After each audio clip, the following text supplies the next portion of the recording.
Greetings and salutations, all you beautiful individuals. It is another FPF League Outback. Eric and Mark here with you beauties for a little Week 6 global power ranking action. And let me tell you, it's another week of sore necks across the board because we got whiplash yet again from primarily LPL squads. But we'll start with a couple teams that got ousted, bumped out of the top 20. We're talking 100 Thieves. You drop a series to Shopify.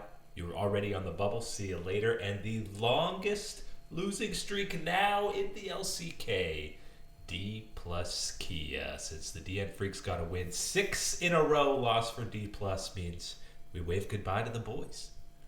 It's unfortunate, but yes, there are those consequences to it. Maybe, kind of feeling like you wish that this was, getting a power rankings week where there isn't a lot of action, which is strange because that's usually very boring, but it has been week after week after week where it is this whiplash scenario of teams skyrocketing up, teams skyrocketing down, all sorts of things sliding through these power rankings. But let's just jump right in.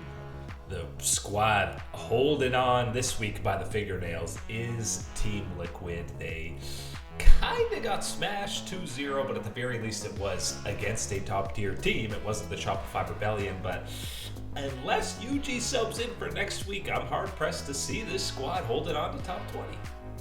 Yeah, I don't see them holding on to top 20 unless UG steps in. And unless UG steps in and is able to be an impact player for this Team Liquid squad. That's the unfortunate reality of this situation, is he has to be a difference maker when he is stepping into this lineup because of how things have gone, how things are with in this lineup right now, and what we are seeing, the struggles, the limits of this lineup. I think you have to break through with UG at this point to try and keep up pace with what is the front runners of the LTA.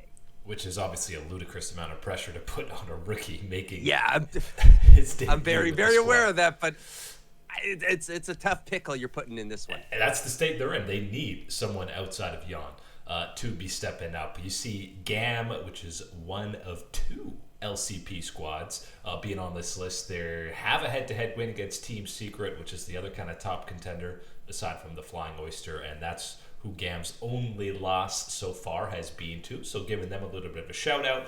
Weibo also barely holding on to this top 20. They are one of the guilty culprits for that whiplash. They lost to Anyone's Legend 0-2. That's fine. They're a top squad, but losing to Thunder Talk is the main reason they're dropping.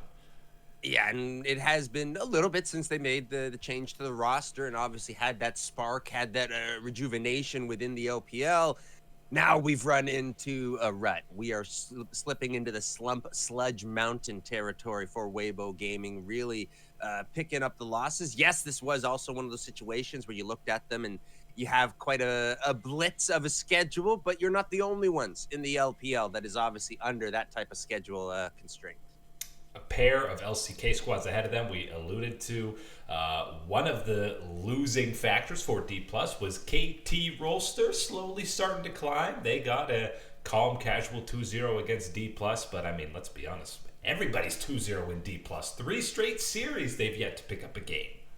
Yeah, it's been really brutal for D plus Kia, and really this is not exactly overwhelming for KT at this point. It almost is just simply putting a hero crown on top of BDD at this point to get KT mentioned where they are for how everything has gone throughout this entirety of the year, and especially any of the stuff where they have gained any traction amongst the standings in the LCK. Really is some heroic performances coming through from our boy BDD in the mid lane. And biggest drop of the week is a 3 series losing streak for Nongshim. They lose to Genji, you lose to Hanwha, forgivable. There's positives from those. You give the DN Freaks their first and only series win of the split, and you gotta feel the punishment. There's going to be consequences for that one. Yes, you laid it out. Genji, Hanwha life, understandable. Not really going to take a big bite out of you in these situations. You did put some sort of fight back against it, but still pretty clear wins for those squads. And then you step in against the DN Freaks, and it really is just a down day on your side, giving up lots of mistakes, and then relatively, again, as we talked about with it before, giving some credit to the Freaks for getting it together and shutting out the noise, shutting out their own noise with the communications and getting stuff done on Summoner's Rift. So gotta take a little breather here for Nongshim after this little step back. At the very least, seems like this should be a wake-up call for the squad to kind of gear back, because they can still easily slot into like at least that 4 spot in the LCK if they can get back on track, which still think they're very much capable of. Stand put in number 15 is G2 Esports, which, you know, they kind of smash SK and then feel outmatched against Carmine Corp. And I feel like, despite Skewbond being a top 3 jungler at worst in the LEC right now, I feel like this is the lowest we've had G2 heading into playoffs in a very long time. And it's not one of those situations where this is, you know, compounded or just really lingering on from them slumping at a certain point within the split. Because we've had that before heading into playoffs, which can cloud your confidence about G2. Very different scenario with the way that you are seeing things play out in the LEC. That competition you are getting from the likes of Carmine Corp, from the likes of Movistar Koi, Fnatic, all these squads. It's a very different scenario when we're envisioning what type of challenge is going to be available in these LEC playoffs for G2. I think you can still rely on some old reliable feelings and some faithful performances from Caps and the likes, but he's not had the strongest of splits either. So it really is one of these difficult situations where you're going against the history and successes of G2 compared to what you now believe is the evolving and changing landscape of the elite tier teams in the LEC. And I'm less convinced that it is just going to be a flip of the switch when playoffs roll around in G2, where all of a sudden going to steamroll their way through the brackets, because there's too many solid squads, even just ahead of them. Movistar Koi, who, yes, Larson is fat-fingering teleports and getting solo killed, makes it easier for Koi to win some games, but there's no question this whole regular season, they destroyed any team lower than them in the standings. Yeah, and I think it certainly is one of these ones where you look at these teams that are going to be in that playoff caliber tier. They're not scared of G2 anymore in any of these situations where they came through as this dominant juggernaut, the Titan, the Samurais of Europe and everything else. You've been exposed within the region. You have felt these losses. People know that you are not unbeatable in these situations. And I think not having that little bit of an edge, a little bit of an intimidation factor for G2 is going to be one of the things that helps, is going to be costly to them when you look into these playoff matches ahead of them. The most eye-popping stats for any team on this list, it's not Gen G, it's not Hanwha Life. The Flying Oysters now sitting pretty at 4-0 among all of the major region squads. They got the highest feat of strength percentage, which is 100, by the way, every single game. The highest Otacon percentage, goal differential at 15, and Baron percentage. It's safe to say they have been dominating the region so far, and that means Western teams should be scared at the prospect of seeing them at MSI. Oh my goodness, very scared of seeing these boys over at MSI again. One of the things that we see with the Flying Oysters from the event was the shock that a lot of people had, really, and kind of still, some conversations about the LCP providing that type of pushback and being a region that you can't overlook in these situations. You got to see it throughout all these matches, and especially thinking back, okay, well, what have we gone through already on this list? Well, we've talked about a couple of these teams that could be representatives for the LTA, for the LEC. You think the Oysters are scared about who we've talked about before? I don't think so. No, they shouldn't be scared of anybody, even some of the top teams from the LCK and LPL. FlyQuest, business as usual, 2-0 against a weaker squad to get a little bump up, but then the big climb is, of course, Invictus Gaming. They put up the cleanest 2-0 that they have in the entire split, and they did it against JDG. I don't know if this was just the buff to get Mako over the hump for 10,000 career assists, but something was different for breakfast for IG today. Which, shout out to Mako. That is an incredible feat. Almost 3,000 higher than the guy in second, by the way. Unreal, the true support god of the LPL. And yes, IG staking their claim within the power rankings, soaring right back up into consideration and being talked about in this type of territory of it with that clean performance.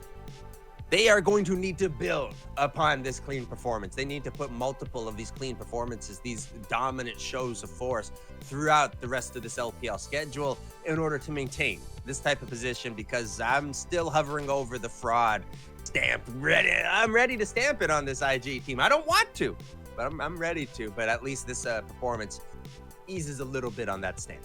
And I don't think even if they're in the World Finals, you're ever removing your hand from potentially stamping that fraud label on the IG squad.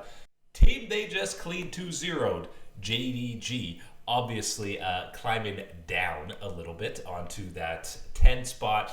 Maybe you can punish them even more. They've lost now 4 games, 2 series in a row, but the other one was to Top Esports, so it's a little bit more forgivable, but still, they can bounce back, but they need somebody not named Pays to step up, and you might even be thinking about subbing out Missing right now.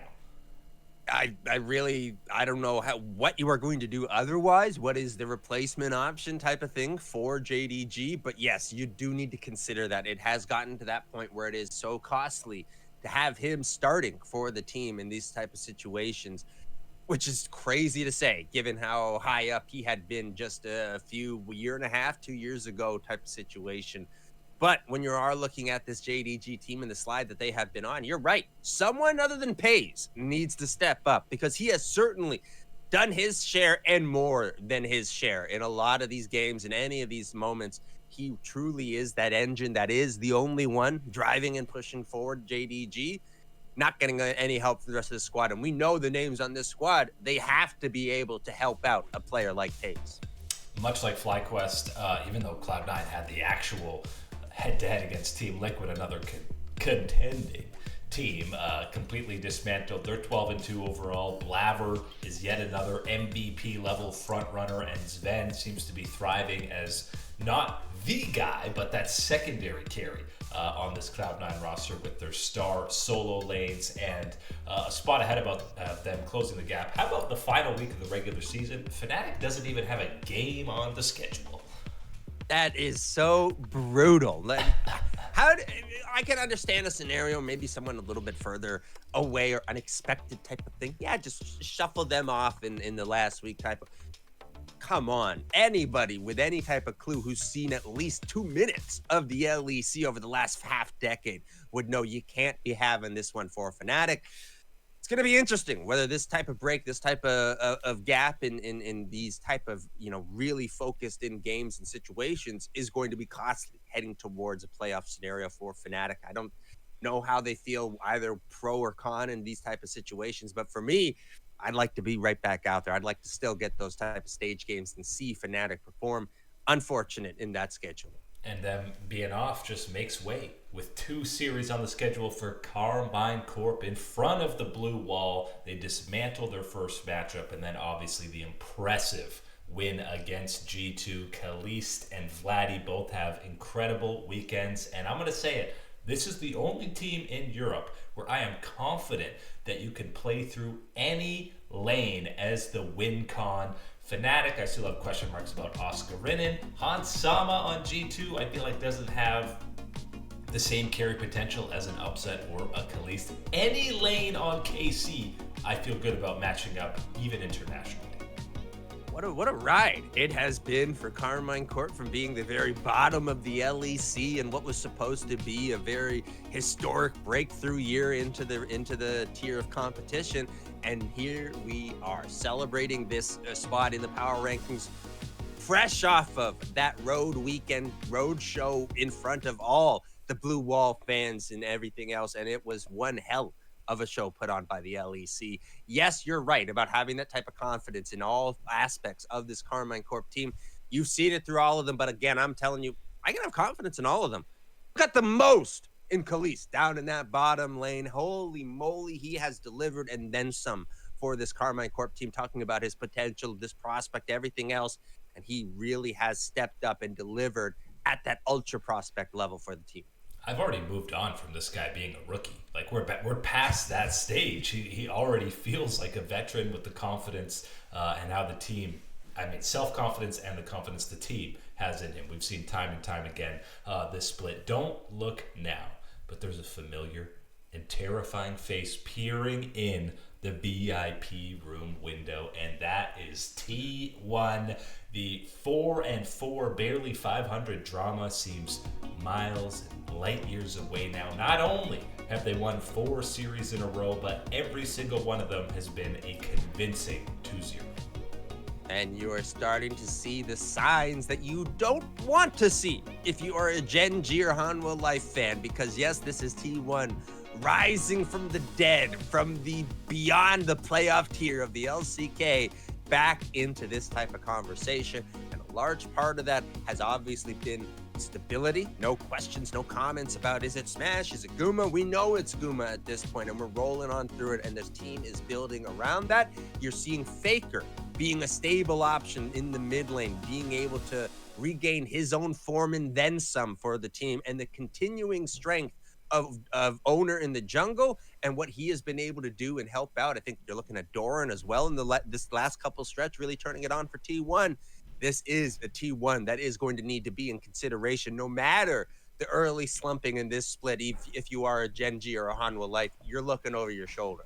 And it's kind of very different than the current form of G2. I do believe, especially seeing these signs, that T1 can flip a switch when playoffs roll around. Now, Gen G and Hanwha are very different beasts than even what Carmine Corp or Fnatic are putting forth, but T1 is a different beast in their own right.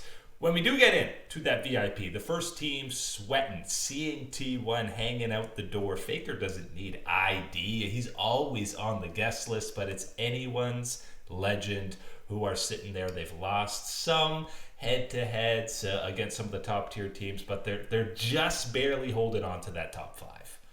Yeah, and I think this is one of those teams that is in that danger of T1 just continuing to do what T1 does, and if they keep pace, yes, anyone's legend at this point will get boosted out of the VIP room. Needing a marquee win in their next couple of series, I think, is going to be the big one for me. Need to see that power flexed a little bit that you expect when you're talking about a team in the LPL that is within our VIP top 5 global category of power.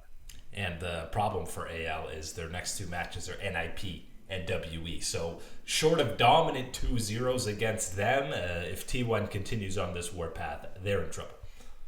Yes, they are very much in trouble in those situations. We already talked about both of those squads and where they are within this ecosystem of the power rankings. Sure, it would help their cases for solidifying and keeping their spot and staying safe within the power rankings. Not doing anything for you boys at anyone's legend. Top Esports, again, 12-2, the most disrespected 12-2 squad that you'll probably ever see, but they stay put in that 4 spot, and that is because they get leapfrogged by a climbing BLG, who, yes, maybe they needed 3 games against NIP most recently, but the symbiotic relationship of T1, as we mentioned, just continues as they climb back into this top 5, top 3 for BLG. And the biggest, most exciting thing for me is BLG's remaining schedule: JDG, Top Esports, and Invictus Gaming. So they're either fully cementing themselves as top 3, or they might slide right out. Oh, what a great way to close this one's out. Hey, LEC organizers, maybe take a couple of notes on this one from the LPL, getting your premier team in BLG out there on this week and getting those big time matches to close out their split. Very excited about that opportunity. And yes, you have it right below them, Top Esports. That will be quite a head-to-head that we will have going on through this one. Is that enough if the Top Esports is able to get that one to maybe reinstore some of that confidence that people have lost due to the international performances? I don't know.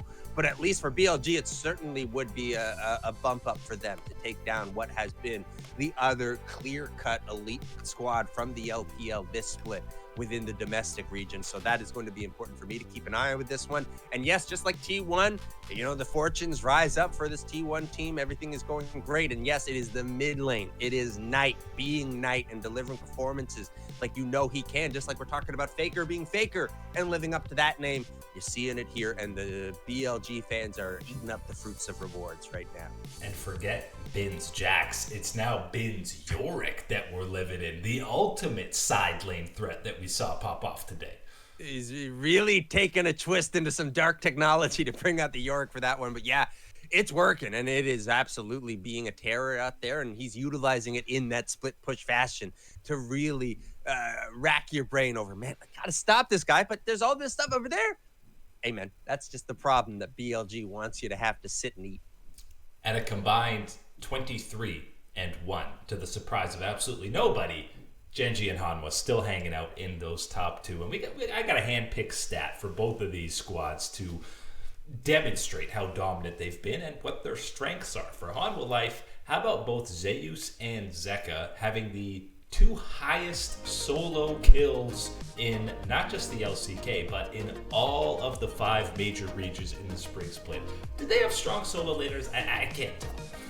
They're absolutely, unquestioned to me, the team that steps out onto the Rift with the 2 scariest of solo laners within the LCK. You can talk about compositions, you can add other factors into it to equal or, praise up another team. But if you're talking about just, hey, I want the scariest solo laners on my squad, I want top lane, I want a mid lane to be a mess for the other teams, you're rolling with Zeus and Zeka on Hanwha Life. And if you want to talk about just pure team domination, Gen.G is, again, among all major region teams, the only team giving up less than 3 turrets per game. That means on average, they're not even giving up all 3 outer turrets. On average, it means it's looking a lot more like your and I's solo queue games when you're losing and you're not able to break through or get a single turret type of one. That is the type of dominance that we have seen from Gen.G. You've had, obviously, this incredible run that we have talked about from Chovy. We've had ruler sightings, which ruler sightings are pretty scary to talk about in the LCK when you're seeing this team play the way they do. And, of course, Canyon still remains this guy that if you leave Nidalee open, that's a problem, leaving Nidalee open up against this guy. And mark it on your calendars, week 8, May 21st. That is the Gen.G Hanwha Life matchup that we're waiting for, the only time either of these squads are only going to really be tested against one another. They played in week 1, and that was really the only dud that Hanwha has put up the entire splits long. So the only way any of these guys are getting knocked around is when we do finally get them throwing down as the 2 titans at the top of the LCK. But that is it today for League Unlock. Eric and Mark here with you, absolute beauties. Thanks so much for hanging out. We will catch you on that flippity flip.